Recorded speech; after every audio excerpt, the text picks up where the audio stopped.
Good afternoon. I'm Mark Mitchell with the Lake Houston Economic Development Department, and I'm pleased that you're here with us today to talk about voting yes for the bond referendum. I've got Commissioner Morman here with me today, and he's agreed to share his thoughts on the importance of the upcoming bond referendum. Commissioner Morman, thank you so much for being here with us today. We appreciate your time. Mark, thanks for having me. This is such an important topic that it's very, very important we get that message out there. So I appreciate being here. All right, thank you. Well, before we get in the weeds, I'd like to just have you take a couple of minutes and talk about being a precinct commissioner and the importance of it, and just some of the activities that you're focused on right now before we get into the weeds of the referendum. Yeah, absolutely. No, Precinct 2 is an incredible precinct. We're by landmass the largest precinct of all four of the commissioners' precincts. So we're very diverse as far as our people as well as our territory. So I like to tell everybody, and it's absolutely the truth, no 2 days are the same, something new every single day for us. And it's really a challenging job, but it's a fantastic job to be able to do. And I've got 380 of the best coworkers to make this job the best job, in my opinion, in Harris County. That's fantastic, yeah. Fantastic. And as before we get started in the actual discussion as far as the bond referendum, I want to thank Walgreens and the Lake Houston Area Chamber of Commerce. Walgreens is our public affairs committee sponsor, and I want to thank Sam Schrade with DNA Studios for being so gracious in hosting us with this interview this afternoon. So, Commissioner, let's start with the big picture as far as the impact of Harvey to our area. According to the SBA, we had 16,000 impacted homes. We had 4,000 plus that were severely flooded. We had 3,300 businesses that were negatively impacted. That's 45% of our business universe within our 6 zip code area for the Lake Houston group. And then we had family relocations, job losses, we had just community fatalities. I mean, you name it, Harvey hit us really hard. So in that context, can you talk about the rationale behind Commissioner's Court moving forward with a bond referendum?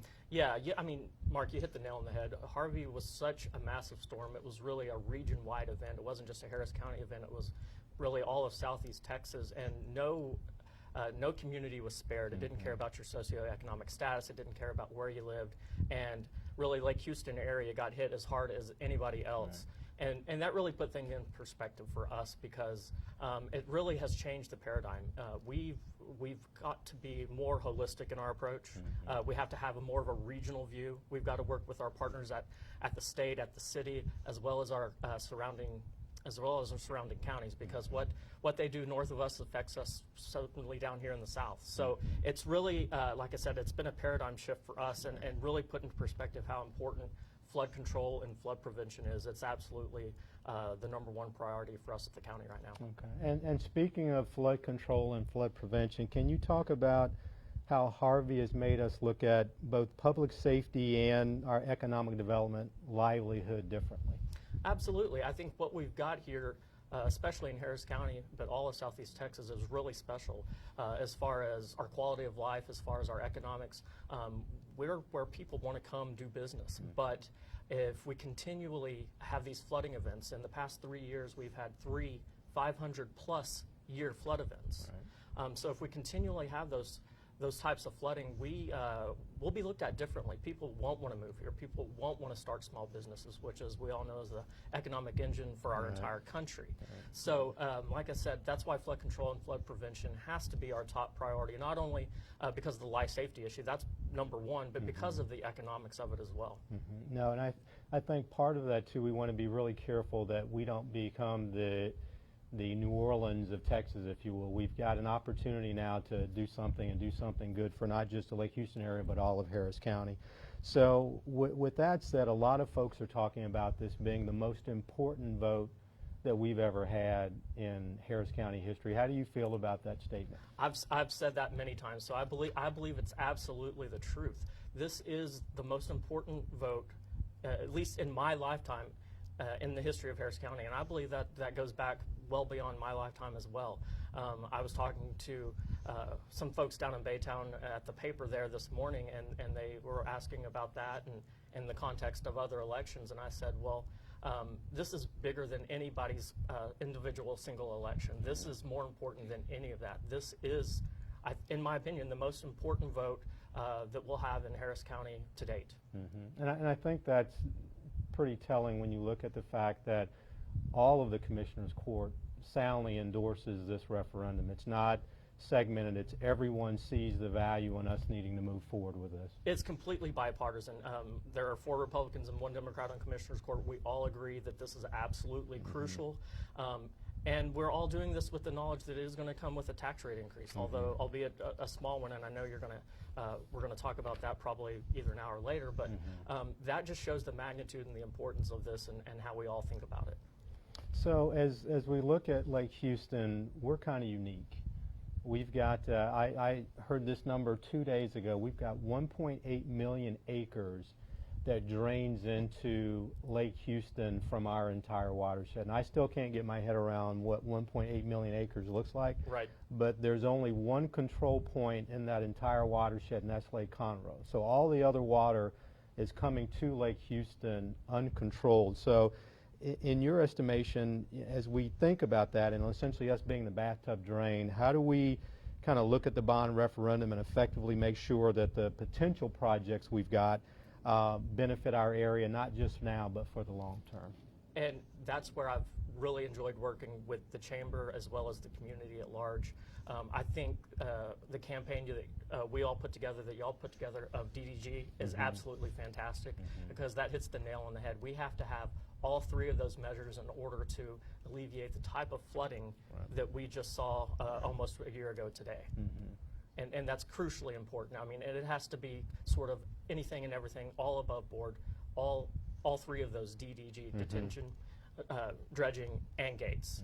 And that goes back to working with our community partners and having this new approach of, okay, it's not them, it's not us, we're in this together. Right. So the mere fact that when we talk about gates on Lake Houston, well, we don't, for the longest it was, well, that's a City of Houston facility, let's let them deal with that, right?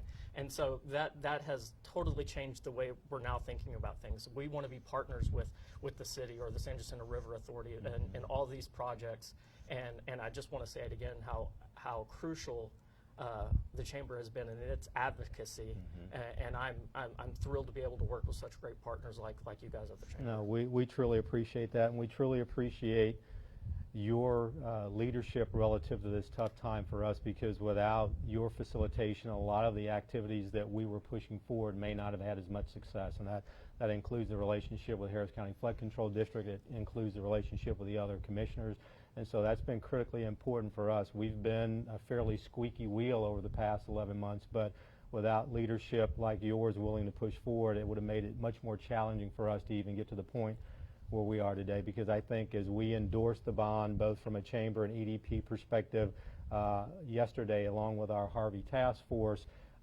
that's a very telling example of how much work has been put in by the broader community, not just one organization, but our elected officials, our civic organizations, our membership groups have all played a really critical role in this, as well as our neighborhood groups. I mean, in a lot of respects, our neighborhood groups have been some of the more effective as far as kind of getting pockets around us that have been able to push opportunities forward. Sure, and it always helps when the community can speak with one voice, and that's not an easy thing to get done, and we've done that up here. So it makes getting these projects on the radar all that easier, you know. So I appreciate all the work the communities help us do. So as we look at the media and we look at some of the headlines that have been splashed around here over the past 2 or 3 months as far as the impact of our bond referendum relative to taxes, I've seen a couple of headlines that were a little bit misleading in that it says your potential tax bill is going to double. Your Harris County Flood Control District tax bill will double. The average person doesn't understand that the flood control piece is such a minor piece. So can you speak to the true impact of what this bond referendum means, not just now, but 10 or 15 years from now? Absolutely. So yeah, you hit the nail on the head. On your tax bill, there are a lot of different line items. There's an ISD, there's a Harris County, there's a flood control. And so the flood control portion of your tax bill right now funds $60 million of capital improvements and then $60 million of operations and maintenance. Okay, so if the people go to the polls and vote, and by the way, early voting started today, runs till the 21st, and the election day is August 25th. So if they go to the polls and vote, and approve this bond election, know that for the average home of about $200,000, they will see a tax rate increase of about $5 a year in the very first year, so beginning in about 2020, $5 a year, okay? And that goes up to a maximum of about $55 or $60 a year in about 15 years. Okay. And that's for the average home of about $200,000. But another great point that we need to make sure that we get out there and that we tell everybody is, if you're a senior citizen, if you're 65 or older, and you have the homeowner's exemption plus your senior exemption, or you have a disability exemption, and your home is valued at $200,000 or less, your tax rate won't increase by 1 penny. And that's important because if you qualify for those exemptions right now, you pay $0 in Harris County taxes as it is. Gotcha. Okay. I mean, that's interesting relative to the cost, because $5 a year, that's less than a penny a day. And so when you think about that in the context of flood insurance starts at $400, $500, $600 and goes up to several $1,000s. Sure, depending on where you live, sure. And flood insurance does nothing to prevent flooding, but the projects that we've identified for the Lake Houston area, they absolutely give us some breathing room and hopefully some mitigation and remediation opportunities so we don't see another catastrophe like we did with Harvey. So as we talk about voting yes, you can vote yes for less than a penny a day and actually get a great flood insurance policy, if you will, kind of pushing forward. Absolutely. I mean, in the first years, it's a cup of Starbucks coffee a year. So I think it's well worth it. And for those homeowners that may be saying to themselves, well, why should I support this because I didn't flood? Well, hopefully, not hopefully, but I'm almost certainly somebody that did flood. Right. You're one of your neighbors, one of your friends, one of your family. And so for the price of a cup of coffee, you can make some meaningful improvements for decades to come. No, that's perfect. So as we look at the engagement that's taken place here over the past 11 months, and it's amazing now that the anniversary of Harvey is only 2.5 weeks away, your office, along with the other commissioners, have been actively engaged in getting input. So can you talk a little bit about the I think it was 23 or 24 scheduled community meetings and kind of what the genus of that was and how effective you think those were? Absolutely. So this flood control bond is completely unique in the history of Harris County. We've never asked for a $2.5 billion bond for anything, much less flood control.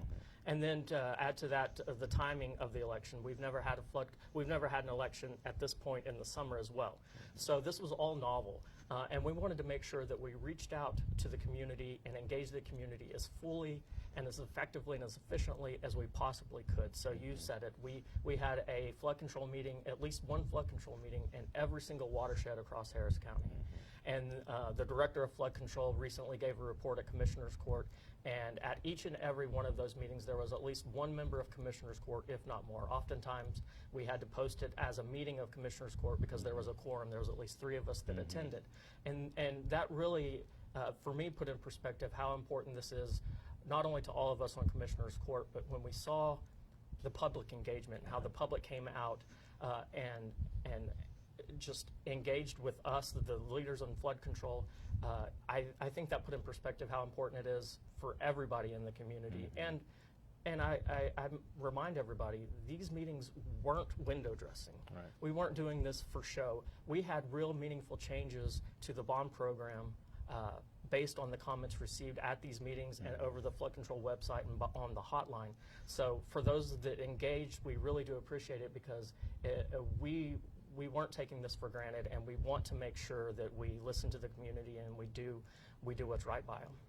And that was really important for our area as far as having you engage, having our other commissioners engage. Our area is unique in that we've got 3 precincts in the Lake Houston area.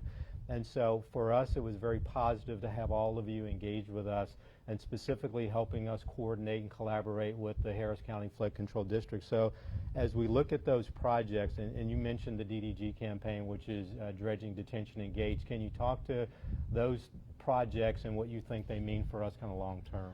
Absolutely. I think based on the input we received from the community, both outside of those meetings and within the meetings, really helped us develop and put DDG on the flood control bond program. We've been working with the City of Houston, and Councilmember Martin has been great to work with, and he's been a fantastic advocate for additional gates on Lake Houston, and I know he's scrapping and fighting for every city dollar that he can get to put in the project. But like I said, this is a new day of cooperation. We're not looking at this as, well, that's a city facility, flood control cannot help. Our residents don't care whose facility it is, they just don't want to flood anymore. And so that's the attitude that we're taking over at the county, and in particular in flood control. Okay, and you've touched on this a little bit already, but could you speak to how important it is, because there are still, I think, community meetings going on even up until this point. So can you talk about the importance of having a collective community voice and being able to work with our elected officials and the importance of that? Well, it's critical, and just because these 23 different flood control meetings across every single watershed have wrapped up, the engagement still has to be there. Because even after, hopefully, it passes on August 25th, even after the bond passes on August 25th, there still needs to be that engagement, that dialogue, because projects will drop out because they're either federally funded or for some other reason, and projects will be added to. So to continue to speak with that one community voice will be critical moving forward, because this is a long-term bond program. We're going to, these bonds will be programmed out over up to 15 years. So this is not a one-time dialogue. It's not a one-time conversation. We've got to continue to have these conversations as this bond program progresses over the next decade and beyond. Right, and I think if you could just speak at a high level about the flexibility of the bond. Some people were concerned about getting very granular on their projects, but that doesn't necessarily serve us, because we still have a lot of studies that need to come back. And can you talk to the flexibility that's needed to make sure that we do this right the first time? Yeah, absolutely. So flood control is committed to moving forward with a study of the entire San Jacinto River watershed, whether the bond passes or not. Now, what the projects that can be funded as a result of that study will absolutely depend on whether the bond passes or not. So if the bond passes, the more projects that will be able to be funded as a result of that study. So moving forward, it's absolutely critical. And those projects will develop, and for instance, a good portion of the bond funds, if passed, will go for local-only projects where bond funds that we're going to use to leverage federal dollars to draw down federal and state dollars don't necessarily qualify for certain areas along the San Jacinto River watershed. So we'll use bond funds only for some of those projects, and where we can draw down federal dollars and leverage our 2.5 to hopefully create $5.5 or $6 billion worth of flood protection, we'll certainly do that. And that's why we have to be flexible, because if we can pay for a certain project with federal dollars, then we can move our bond dollars to a project that can only be funded by our local dollars. Right. So we're getting the cue that we're having to wrap up, but I'd like to walk away with one more thing before we stop. From a voter perspective, what's the one thing that you want to make sure they understand as we compel them to go out and vote yes for the bond referendum? First of all, go vote early. Like I said, early voting starts today. If you don't know where your early voting location is, go to harrisvotes.com. That's the county clerk's website. You can find voting locations and hours. And just remember, the tax rate increase for the average homeowner is going to be about a cup of coffee a year in the first few years, and then up to $60 a year in the final years after that. So I think the bang for the buck is certainly there. For a cup of coffee a year, we can potentially have about $6 billion in flood control projects for Harris County, and I think that's well worth it. All right, Commissioner Morman, thank you so much for you, making Mark. time for us.